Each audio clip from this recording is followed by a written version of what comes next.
अस्सलाम वालेकुम जी। आज हमने जिस पे बात करनी है वो तो लाल चौधरी का क़िज़िया है। 72 घंटे से ज़ायद गुजर गए हैं, बल्कि आप मुझे कहने की इजाज़त दीजिए 96 घंटे गुजर गए हैं और मुसलसल छितरौल हो रही है नून लीग की और लाल चौधरी साहब वाला इशू के ऊपर। उसके बहुत ज़्यादा पहलू हैं। फैसलाबाद में अगर किसी जर्नलिस्ट से बात करें तो वो कहता जी वो कुछ बोल ही नहीं रहे। तो वैसे काम तो ख़राब था, ये जर्नलिस्ट का टिपिकल जो होता है ना कॉरेस्पॉन्डेंट, डिस्ट्रिक्ट कॉरेस्पॉन्डेंट, ये टिपिकल माइंड सेट है उसके। काम तो ख़राब है जी, वो कुछ बोल ही नहीं रहे। काम कितना ख़राब है और उसको कितना ख़राब किया है, ये मैं इसको ग्राउंड रूट रियलिटी से हट के, जहाँ पे वो लड़ाई लड़ी गई है, अबलागियात का स्टूडेंट हूँ जी, तो अबलागियात के हवाले से ये लड़ाई जी सारी ट्विटर के ऊपर लड़ी गई है। वाक़या तो हफ्ता 10 दिन पुराना था ना, जब दोनों पार्टियों ने कह दिया कि हमने कुछ नहीं करना, तो बात ख़त्म हो जानी चाहिए थी। उसके अंदर 2-3 पहलू आ गए हैं। एक तो ये पहलू है कि एक तो सीधा साधा ये पहलू है कि रात के 3 बजे तंजीम साजी क्या करने गए थे, ठीक, नंबर 1। और उसके बाद समझ तो आ गई होगी लोगों को कि पीटीआई जो है वो किसी की भी बहन की, माँ की इज्जत, वो अपने लोगों को नहीं छोड़ते। डॉक्टर शीरी मज़ारी और उसकी बेटी तक को तवाइफ और तवाइफजादी कह दिया हुआ है उन्होंने। तो वो, बल्कि वो जो पीटीआई की माँ होती थी एक फौजिया कसूरी, उन्होंने उसको नहीं छोड़ा। जो अपनी माँ बहन को नहीं छोड़ता उससे किसी की क्या तवक्को रखी जा सकती। इसमें 2 बातें जो आपके लिए शायद ख़बर का बायस हों, वो तमाम सोशल मीडिया के जो ग्रुप्स थे या सोशल मीडिया के जो किराए के टट्टू थे, जिनको पीटीआई ने गुज़िश्ता दिनों फारग कर दिया था, जब अपने कुछ लोगों को उन्होंने ग्रेड 19, 20 और 21 के अंदर भर्ती किया था ना, तो बाकी की टीम को ले ऑफ कर दिया गया था। तो वो मर्सनरीज मैदान में अवेलेबल थे, उनको रीएम्प्लॉय किया गया जी इस असाइनमेंट के लिए, लाल चौधरी की असाइनमेंट के लिए। तो फिर वो पूरी तरह, मतलब एक पीटीआई की टीम, एक पीटीआई को लाने वाले 5वीं पुश्त के हैं कि अब दोगली अबलागी जंग के मुजाहिदीन, ठीक है, दोनों जो थे वो पीटीआई के एक्टिविस्ट जो हैं वो सारे पेड नहीं हैं, ठीक है। कुछ उसमें जो हैं वो बेचारे मजहूल भी शामिल हैं, ठीक है, बल्कि ज़्यादातर मजहूल लोग शामिल हैं। वो तनख्वाह याफ्ता, फुली कमिटेड। और तीसरा एक कंसल्टेंट के तौर पे हैवीली पेड, कॉन्ट्रैक्चुअल, ठीक है। ये 3 ग्रुप थे जी जो उस वक्त ना पीएमएलएन की बैंड बजा रहे थे, और पीएमएलएन को सूझ कुछ नहीं रहा था कि वो क्या करे। क्यों भला? मौजू ऐसा था कि कायद इस पे बोल ही नहीं सकती थी, जो कि सोशल मीडिया को स्पीयर हेड करती हैं, ठीक है। तो कायद बताए ना कि वो जो एहसन लतीफ़ और वो जो सारे वहाँ पे बैठे उस वक्त मीडिया के प्राइम मिनिस्टर हाउस के अंदर आपकी ज़ेरे कमान फैसले किया करते थे, वो कहाँ हैं? वो नस्लें कहाँ गई हैं, ठीक है ना।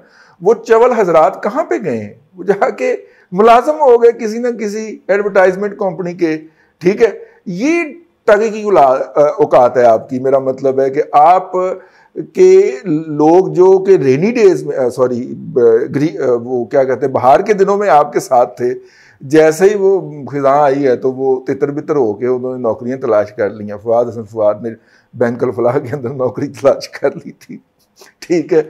वैसे वो मियाँ नवाज शरीफ के ब्याह के ऊपर सारी प्राइम मिनिस्टर हाउस की पावर्स एंजॉय करता रहा, लेकिन जैसे ही ज़रा सख्त दिन आए, शायद हो सकता है बैंक अल फलाह में नौकरी भी मियाँ साहब ने लगवाई हो कि चलो मैं तो बाहर है, तू कुछ थोड़ा जा 4 दिन इतने रेस्ट कर, ठीक हो गया। अब पीएमएलएन की सोशल मीडिया टीम नज़र ही नहीं आई। क्यों नज़र नहीं आई? वो मेरा पिछले से गुज़िश्ता से व्यवस्था जो है वो वीलाग सुन लें कि जब आप किसी ऑर्गेनाइज्ड कुव्वत के मुकाबले में मैदान में उतरते हैं तो you have to be organised. यहाँ पे आपने चवल किस्म के सोशल मीडिया टीम इंचार्ज रखे हुए हैं जो दिन रात नोटिफिकेशन जारी करता रहता है, फलां डिस्ट्रिक्ट का कोऑर्डिनेटर इसको मुकर्रर किया जाता है। और वो जो कोऑर्डिनेटर होता है उसके बारे में आपके लोग कहते हैं कि ये तो मरियम को फॉलो ही नहीं कर रहा जिसको आपने रखा हुआ है इसके ऊपर, हैं। यानी जो अपनी कायद को फॉलो नहीं कर रहा उसको, और फॉलो इसको कर रहा है वो पीटीआई की सारी क़यादत को फॉलो कर रहा। आप कह सकते हैं स्ट्रेटजी के तहत हुआ है कि जनाब उधर पे नज़र रखनी है। नहीं, स्ट्रेटजी का पैरामीटर लेना किससे है? जिससे लेना है उसको तो फॉलो करे ना, है। इसका मतलब ये है कि तेरी बुक्कल दे विच चोर, इन चोरों ने अंदर से जोर लगाया।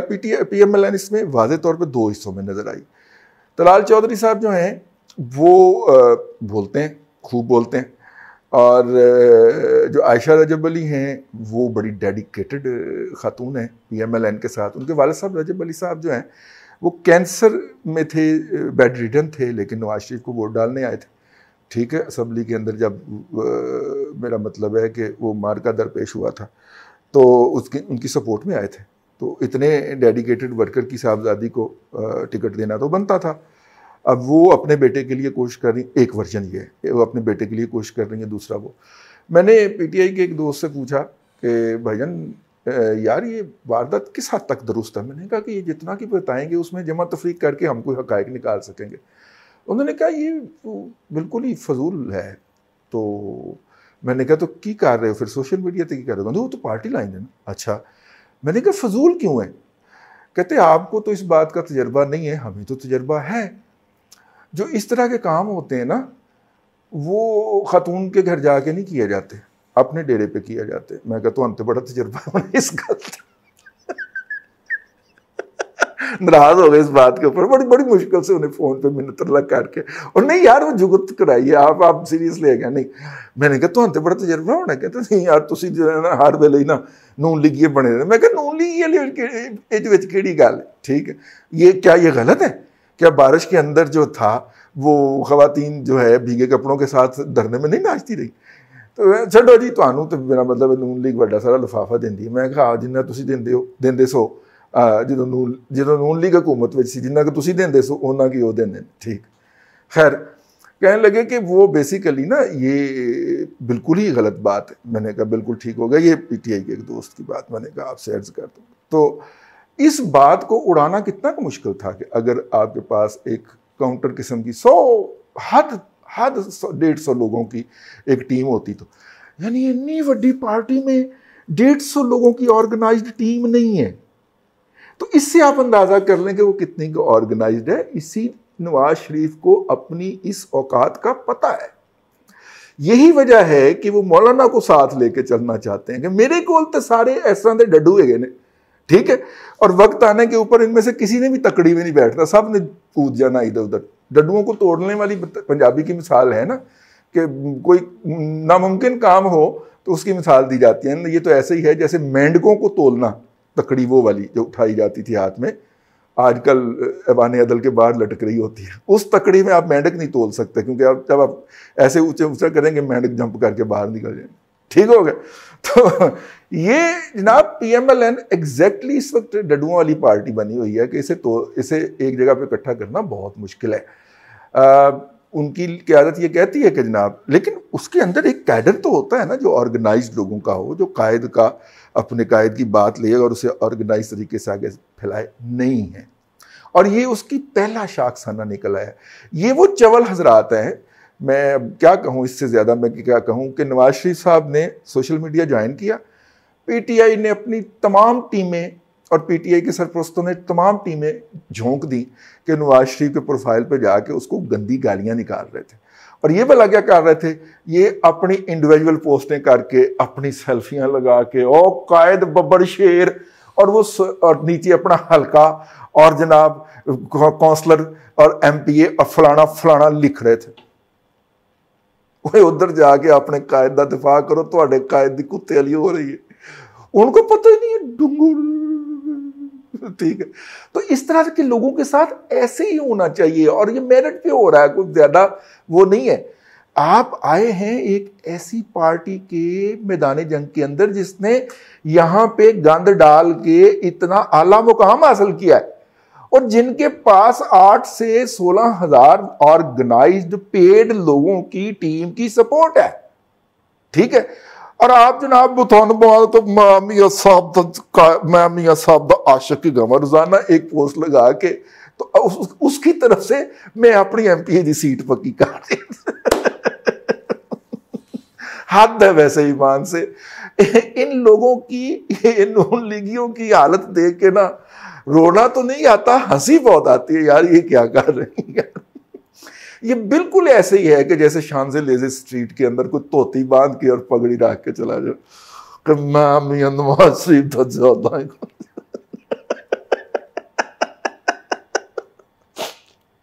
तो जो कुछ हो रहा है मेरिट पे हो रहा है, ठीक है, अपने अमाल का नतीजा है। मैंने इनका इतना ज्यादा मौजू नहीं लगाना था, लेकिन बहरहाल एक केस है तलाल चौधरी साहब का, फेयर केस,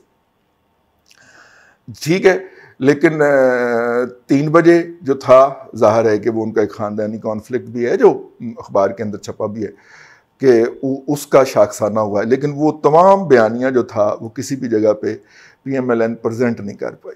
और PML क्यों नहीं प्रेजेंट कर पाई? क्योंकि PML के अंदर कायद एक ही होता है, उसके नीचे सारा हजूम होता है भेड़ बकरियों का, है, और वो मैं करती फिरती हैं, ठीक है। अब अगर उन्होंने कोई सेकंड थर्ड की टीयर क्रिएट किए होते तो वो लड़ते ना, तो जब कायद ने नहीं लड़ना तो फिर नीचे तो बकरियां हैं, उसको तो जनाब वो काट दे जाएंगे, तो वो काट दी गई, ठीक है ना। और उसका नतीजा ये निकला, उस वीकनेस का नतीजा है कि अगले दिन शहबाज शरीफ गिरफ्तार हो गया। जो वीकनेस पहले दिखाई गई ना, 72 घंटे तक जो है वो छितरौल होती रही नून लीग की, और नून लीग अपना एक फेयर केस जो है वो सोशल मीडिया पे पेश नहीं कर सकी, क्योंकि कायद नहीं आ सकती थी, मामला नाजुक था, कायद इस पे आगे नहीं आ सकती थी, ठीक है ना, ठीक हो गया। तो वो उसके ऊपर उनकी छितरौल की गई 72 घंटे तक, और उसके बाद शहबाज शरीफ साहब गिरफ्तार। ये होता है जब आप कमज़ोरी दिखाते हैं, ठीक है। और मियां नवाज शरीफ का सारा बयानिया वो थे पे आए, ठीक है, उसको कोई डिस्कस नहीं कर रहा। डिस्कस क्या हो रहा है अब कि शहबाज शरीफ पकड़ा गया तो अगली बारी किसती है। अल्लाह आपको आसानियाँ अता करे और आसानियाँ खल्क़े खुदा में तकसीम करने की तौफीक अता करे।